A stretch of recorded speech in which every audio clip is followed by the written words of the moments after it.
জিন্দেগির বাকি দিনগুলো ইনশাআল্লাহ আমরা আল্লাহ তাআলাকে ওয়াকফ করে দিলাম। আপনারা রাজি আছেন?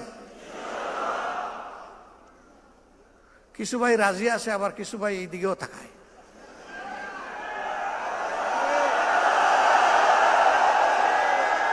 মিডিয়া হচ্ছে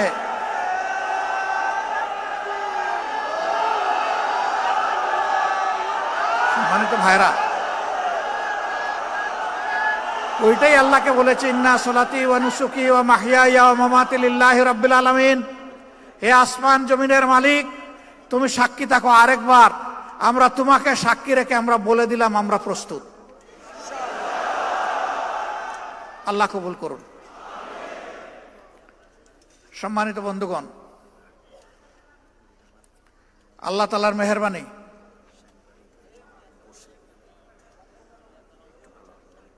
ওরা বসে ছবি নিলে ভালো হয় না নাকি?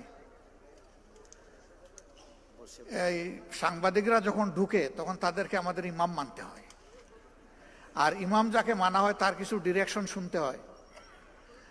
তা আমি কি এইখানে দাঁড়িয়ে দিলে আপনাদের কোনো অসুবিধা হবে নাকি বসলে সুবিধা হবে? কোনটা? দাঁড়িয়ে অসুবিধা নাই। জাযাকুমুল্লাহু খায়রান। তো আল্লাহ রাব্বুল আলামিন একটা সোনার টুকরা দেশ আমাদেরকে উপহার দিয়েছেন।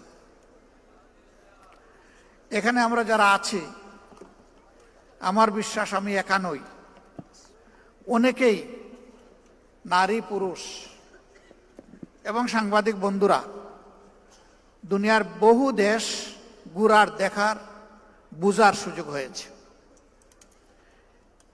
এমন দেশ খুব কমই পাবেন সারাটা দেশটা সবুজ চাদরে ঢাকা,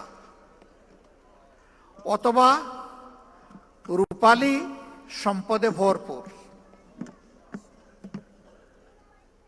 এখানে গাছ ফলাতে, গাছের পিছনে খুব বেশি বিনিয়োগ করতে হয় না। এখানে পানিতে মাছ ফলানোর জন্য বড় কোনো বিনিয়োগ করতে হয় না। শুধু গাছগুলা ধ্বংস না করলে হলো, আর পানির মাছকে লুণ্ঠন না করলে হলো। আল্লাহ তাআলা মাটির উপরে, পানির ভিতরে, পানির নিচে, সমুদ্রের গভীরে এবং সমুদ্রের তলায় সব জায়গায় সম্পদ দিয়েছেন। সম্পদের কোনো কমতি নাই। একটা সম্পদের অভাবের কারণে এই দেশটা হামাগুড়ি খাচ্ছে, এখন উঠে আর পড়ে, উঠে আর পড়ে। সেই সম্পদটা হচ্ছে সততার সম্পদ। যদি আমাদের দেশে লুণ্ঠন, চুরি, চামারি, বাটপারি না থাকতো, চাঁদাবাজি, দখলদারি না থাকতো, যদি নির্বাচিত প্রতিনিধিগণ, এটা সংসদ হোক অথবা স্থানীয় সরকার হোক, সব জায়গায় যদি তারা সততার পরিচয় দিতেন, আমি যতটুকু বুঝি এই বাংলাদেশ সত্যি আগের এক সরকার বলে গেছিল না, সিঙ্গাপুর, সাংহাই, কি জানি, কানাডা বানাডা অনেক কিছু বলে গেছে না, রিয়েলি ওই রকমই একটা দেশ হইত। তারা ঠিকই সিঙ্গাপুর, সাংহাই এবং কানাডা তৈরি করেছে, তবে 18 কোটি মানুষের জন্য নয়, তাদের নিজেদের জন্য।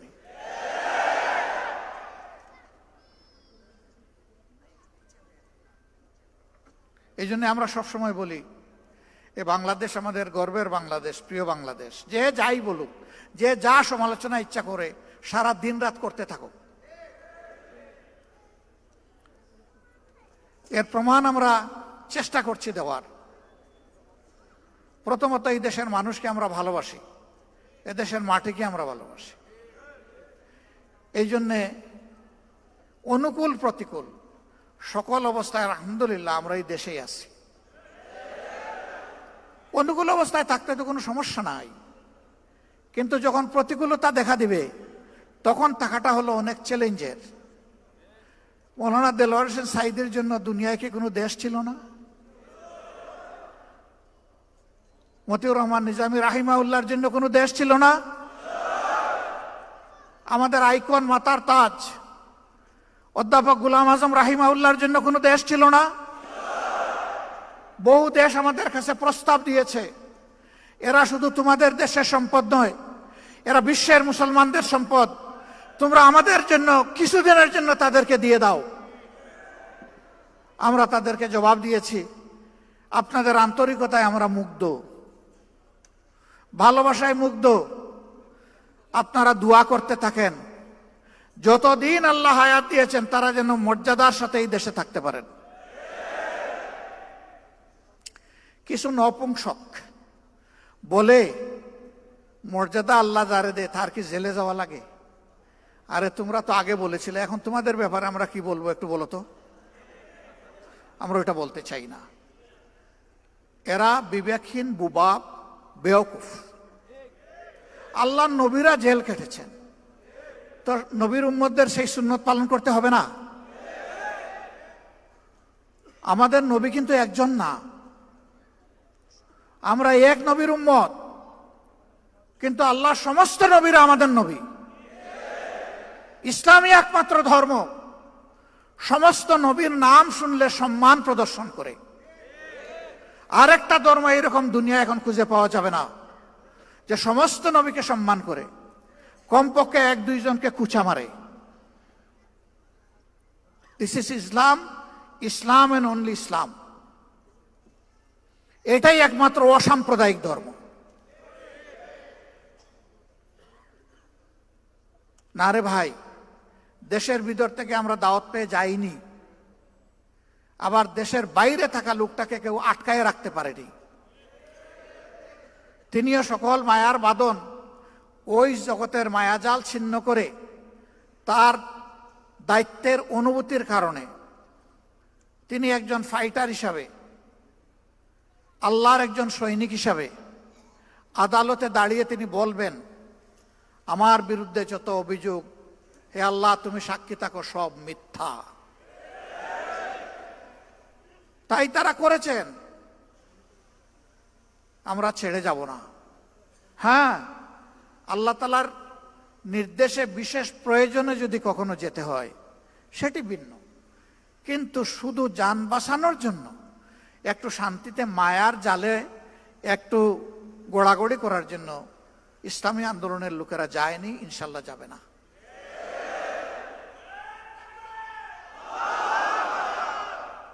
আমি বলে থাকি, যাবই বা কোথায়?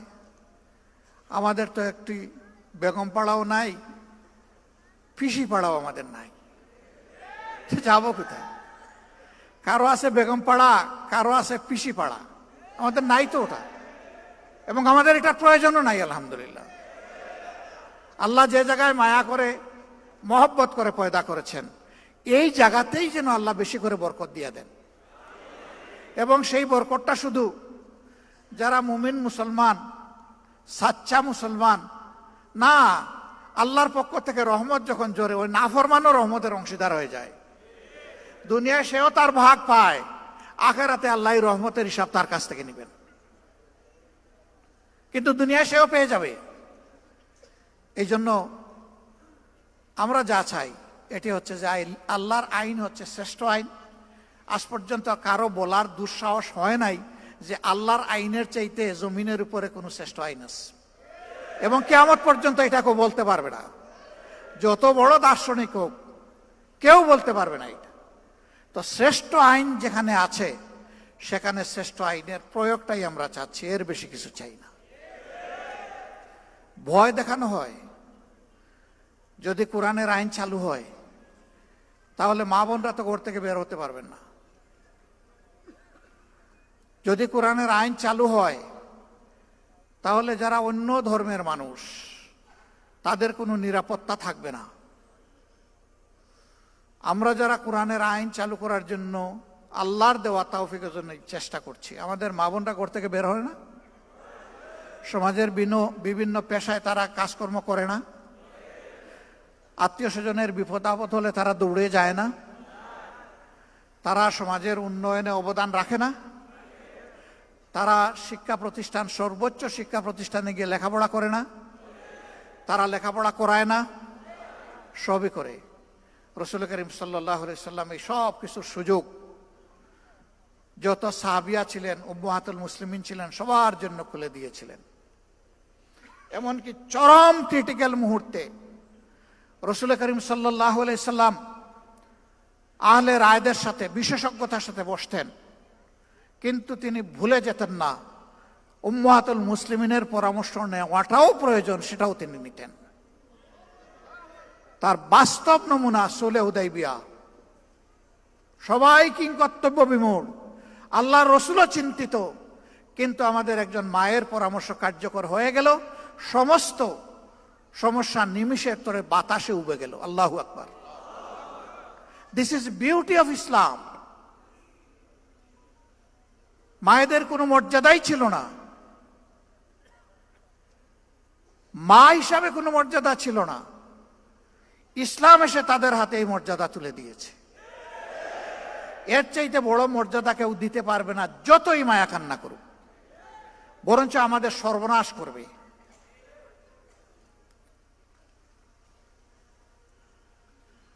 বলে যে ও মুসলিমরা, এদেরকে আবার কেউ কেউ প্রশ্ন করে অথবা শিখিয়ে দেয়, বলে যে আমাদের কাছ থেকে জিজিয়া কর নিবেন কেন? একজন বড় লিডার একটা ধর্মের আমাকে এই প্রশ্ন করলেন। আমি বললাম, একেবারেই সঙ্গত প্রশ্ন আপনি করেছেন। আচ্ছা আপনি বলুন তো আমাকে, মুসলমানরা যাদের সম্পদ আছে তাদেরকেও তো জাকাত দিতে হবে ইসলামী রাষ্ট্রে। কয় তা তো দিতে হবে। যে আপনি কি জাকাত দিবেন? কয় না, আমি তো মুসলমান না, আমি জাকাত দেবো কেন? তো জাকাত তো আল্লাহর নির্ধারিত ট্যাক্স। এই ট্যাক্সের সাথে রাষ্ট্রে অন্যান্য ট্যাক্সও থাকবে, তবে এইটা হচ্ছে মূল ভিত্তি। তো এই সমাজে যে উন্নয়ন হবে, এটা কি শুধু মুসলমানরা বুক করবে না আপনারও অধিকার আছে? কয় অবশ্যই, নাগরিক হিসাবে আমার অধিকার আছে। আমি বললাম, তাইলে বিচারটা কোথায়? আপনি কিছুই দিবেন না আর সে দিল, আর আপনি সমান অধিকার বুক করবেন, এটা কি ভাই ইনসাফ? আপনি যেহেতু মুসলমান না, এই কারণেই আপনার কাছ থেকে ওই ট্যাক্সটা নেওয়া হচ্ছে, যেই ট্যাক্সটা মুসলমান হওয়ার কারণে দিচ্ছে। তবে একজন গরিবের উপর যেমন জাকাত নাই, একজন গরিব হিন্দু বৌদ্ধ খ্রিস্টানের উপরেও তেমন ট্যাক্স নাই। একজন গরিবকে যেমন রাষ্ট্র লুক আফটার করতে, প্রতিপালন করতে বাধ্য, সকল ধর্মের লোকদের জন্য এটা সরকার বাধ্য। বলে তাইলে আমার আর কোনো কথা নাই, আমরা তো এটা জানতাম না, তো এটা কি হবে? আমি বললাম যে নাটোরের লাড্ডু খাইতে কেমন মজা, এটা মুখে না দিলে আপনি বুঝবেন কিভাবে? আবার এটার প্রয়োগ শুরু হোক, তারপরে দেখবেন যে হয় কিনা। এই প্রয়োগে আপনাদের সবার সহযোগিতা আমরা চাই। আমরা আশা করি মানুষ নিজের প্রয়োজনে, নিজের কল্যাণে আমাদের এই উদ্যোগে ইনশাল্লাহ সবাই সম্পৃক্ত হবে। আমরা তার আলামত চতুর্দিকে এখন দেখতে পাচ্ছি, আলহামদুলিল্লাহ। এখন আমাদের বিভিন্ন ধর্মের ভাইয়েরা আসছেন আমাদের সাথে ওপেন মঞ্চে, পাবলিক মিটিংয়ে। তারা নিজের থেকেই বলছেন 54 বছর জামাতে ইসলামের কোনো নেতাকর্মী আমাদের 1 ইঞ্চি জমি চলে বলে কৌশলে আমাদের কাছ থেকে কেড়ে নেয় নাই। আমাদের কোনো মায়ের ইজ্জতে, আমাদের কোনো বোনের ইজ্জতে, আমাদের কোনো মেয়ের ইজ্জতে হাত দেয় নাই। আমাদের গড় বাড়িতে আক্রমণ চালায় নাই, আমাদেরকে বাস্তু বিটাহীন করে নাই, আমাদের কাছ থেকে চাঁদা দাবি করে নাই। আমরা শিখাইয়া দেই না রে ভাই। তাদেরকে বলি যে আপনি আপনার মনের মতো করে যা ইচ্ছা তাই বলতে পারেন, আপনি বলতে থাকেন। হ্যাঁ, তারা সেখানে এসে তাদের উপর নির্যাতনের কিছু কথা বলে, কিছু দুঃখের কাহিনী শোনায়। আমরা তখন লজ্জিত হই যে আমরা না করি, কেউ না কেউ তো তাদের উপরে এই জুলুমগুলা করে। অথচ আমরা পাশাপাশি প্রতিবেশী, যুগ যুগ ধরে এক জায়গায় বসবাস করে আসছি। লেখাপড়া করতে গেলে একই বেঞ্চে বসে, একই ডেস্কে বই রেখে আমরা লেখাপড়া করেছি। আজকে আমাদের এই সহযাত্রীদের সাথে আচরণ কেন? হ্যাঁ, আমরা চেষ্টা করেছি আমাদের দলটাকে সেইভাবে গড়ে তুলতে, নিয়ন্ত্রণ করতে। আমরা আশা করি এই দলের হাতে আল্লাহ যদি দেশ পরিচালনার দায়িত্ব দেন, এখন আমরা দল নিয়ন্ত্রণ করেছি, আমরা ইনশাল্লাহ দেশও নিয়ন্ত্রণ করতে পারব। আমরা যখন নিজেরা ঘুষ খাবো না, যখন চাঁদা দাবি করব না, যখন আমরা দখলদারিতে যাব না, তখন আশা করি বাকি সকলে বার্তা পেয়ে যাবেন এবং সকলের কান খাড়া হয়ে যাবে। এরপরে আমাদের সংগঠন হোক অথবা যে কোনো নাগরিক হোক, যদি এর কোনো ব্যত্যয় ঘটে, তার জন্য সত্যিকারের প্রয়োগ করার মতো আইন থাকবে ইনশাল্লাহ। এখন আইন আছে, তার প্রয়োগ নাই। যে আইনটা আছে এইটারও যদি প্রয়োগ থাকতো, সমাজের দুর্নীতি, সমাজের দুর্বৃত্তপনা 10 ভাগের 1 ভাগে নেমে আসতো। এটারও তো প্রয়োগ নাই। তা আবার প্রয়োগ আছে উল্টা প্রয়োগ। আপনি মারা গেছেন, আপনার ছেলে হবে আপনার হত্যা মামলার আসামি। মেরেছে সরকারের দুষ্ট বাহিনী অথবা গুন্ডারা, আপনার ছেলেকে করবে খুনের মামলার আসামি। 15.5 বছর এগুলো হয় নাই? আমাদের লোক হত্যা করে আমাদেরকে এই মামলার আসামি বানিয়েছে। সম্মানিত ভাইয়েরা, এই দুনিয়ায় 100% ন্যায় বিচার নিশ্চিত করা অসম্ভব। একটা মানুষ তার চেষ্টায় কিংবা নির্দেশে 100 মানুষ খুন করা হয়েছে, আপনি তাকে ফাঁসি কয়বার দেবেন? আপনি এখানে আর ফাঁসি বাড়াইতে পারবেন? একবারের বেশি পারবেন না। কিন্তু আল্লাহ তাআলার কাছে জাহান্নামের শাস্তির বিভিন্ন স্তর আছে। আল্লাহ সেখানে তার পাওনা পরিমাণ শাস্তি তাকে দান করবে। এই বিশ্বাস যদি মানুষের অন্তরে থাকে, তাহলে দুষ্কর্ম করার আগে তার কলজা থরথর করে কেঁপে উঠবে, ভূমিকম্প শুরু হয়ে যাবে। আমি কেমনে এই অপরাধ করব? দুনিয়ার কেউ না দেখুক, আল্লাহ তো দেখছে। এই ভয়টাই জাতির মধ্যে জাগাতে চাই আমরা।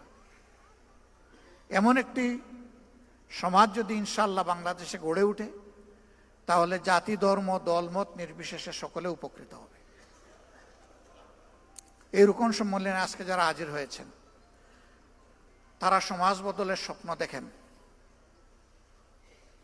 সেই স্বপ্ন যেন ওই লোকের স্বপ্নের মতো না হয়। একজন তার বন্ধুদেরকে বলেছে, গত রাতকে খুব তৃপ্তি নিয়ে খেয়েছি, পেট ভরে। গত রাত্রে কখন? ডিনার? জি না, ডিনার না। ডিনার কি খেয়েছিল? বলে হ্যাঁ, তা খেয়ে তো ঘুমিয়ে পড়েছিলাম। তো ঘুমিয়ে পড়েছিলে, ঘুম ভেঙে তুমি কি সাহারি করেছো? কয় তাও না। তাইলে কি খেলে? কয় যে আম খেলাম, জাম খেলাম, লিচু খেলাম, তারপরে আপনার কমলা খেলাম, ড্রাগন খেলাম, পেয়ারা খেলাম, আঙ্গুর খেলাম, খেজুর খেলাম, তিন খেলাম, সব খাইছি। কই রে ভাই, এক সিজনে এত ফল তুমি কোথায় পেলে? আমরা তো বাজারে এগুলা পাই না। কই ভাই না ভাই, আমি তো স্বপ্নে খেয়েছি। আচ্ছা, স্বপ্নে যে তুমি খেলে, তো আমটা কোন কোয়ালিটির ছিল? কই না, এগুলা দেশে কিছু ভালো ছিল, কিছু পোকাও ছিল, কিছু মিষ্টিও ছিল, আবার কিছু টকও ছিল। কয় থামো, আর বলতে হবে না তোমাকে। ব্যাকল, তুমি যখন বিনা পয়সায় খাইলে, তাইলে ভালোগুলো বাছাই করে খাইলে না কেন? ওই স্বপ্ন আমরা দেখি না। আমরা সমাজ বদলের বাস্তব স্বপ্ন দেখি, এবং আমরা কোথায় চিড়া ভিজাতে চাই না। আমরা চাই দুধ অথবা পানি দিয়ে চিড়া ভিজবে, আর প্রয়োজনে আমাদের রক্ত দিয়ে চিড়া ভিজবে। সেই রক্ত যদি আল্লাহ মানবতার জন্য, মানবতার মুক্তির জন্য আল্লাহ কবুল করেন, আল্লাহর দরবারে লাখো শুকরিয়া। যুগে যুগে যারা মানবতার মুক্তির লড়াই করেছেন, তারা তার প্রমাণ রেখে গিয়েছে। যুদ্ধের ময়দানে এক হাত কোপকে ঝুলে গেছে, পায়ের নিচে ফেলে টান দিয়ে ছিঁড়ে ফেলেছেন। এই হাত আমার এখন বুঝে, এই হাতের আমার দরকার নেই। অবশিষ্ট হাত দিয়ে লড়াই চালিয়ে গেছেন। ওই হাতও যখন ঝুলে গেছে, এইটাও ফেলে দিছেন। সেনাপতি পা দুইটা চাপ দিয়ে ধরেছেন কমান্ডার ফ্ল্যাগ, ওটাও যখন চলে গেছে, আর পা দিয়ে ধরার সুযোগ নেই, দাঁত দিয়ে কামড় দিয়ে ধরেছেন।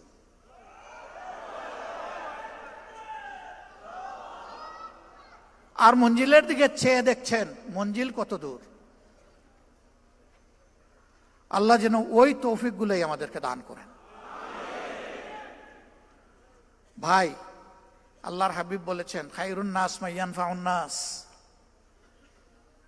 ভাই বোনেরা, সেই মানুষটাই উত্তম যে মানুষের কল্যাণ নিয়ে ব্যস্ত থাকে, চিন্তিত থাকে, পেরেশান থাকে, আর মানুষের অসুবিধা দূর করতে চায়, লেগে থাকে। আমাদের সমস্ত রাজনীতি হবে মানুষের জন্য, মানবতার জন্য। এই কাজে গেলে যে যার সমালোচনা যেভাবে করে করতে থাকুক, আমার কিচ্ছু আসে যায়। আমরা চলতেই থাকবো ইনশাআল্লাহ। কেউ আমাদের চলার গতি থামাতে পারবে না বিইজনিল্লাহ। আমাদের কোনো চিন্তা নাই, আল্লাহ আমাদেরকে নিশ্চিন্ত নির্বাহ করে দিয়েছে। ওয়ালা তাহিনু ওয়ালা তাহজানু ওয়া আনতুমুল আ'লাউনা ইন কুনতুম মুমিনিন। তোমরা ভীত সন্ত্রস্ত হইও না, চিন্তিত হইও না, বিজয় তোমাদেরই হবে যদি তোমরা মুমিন হও। এ আল্লাহ, আয় রাব্বুল ইজ্জত, আয় আসমান জমিনের মালিক, ওইটুকু ঈমান তুমি আমাদেরকে দান করো। ওই ঈমানটাই তোমার কাছে আমরা ভিক্ষা চাই,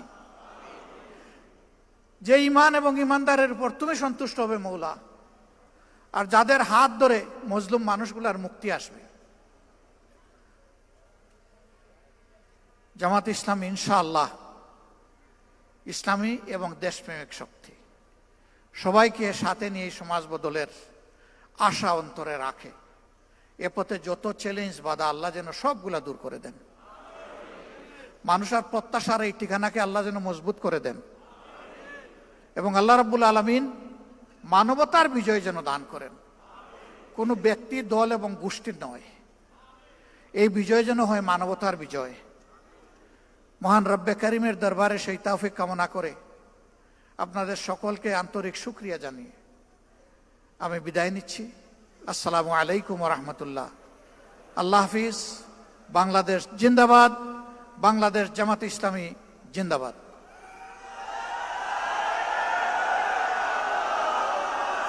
সংগ্রামী ভাই এবং বন্ধুগণ, সম্মানিত ভাই এবং বোনেরা, আমাদের সামনে আজকে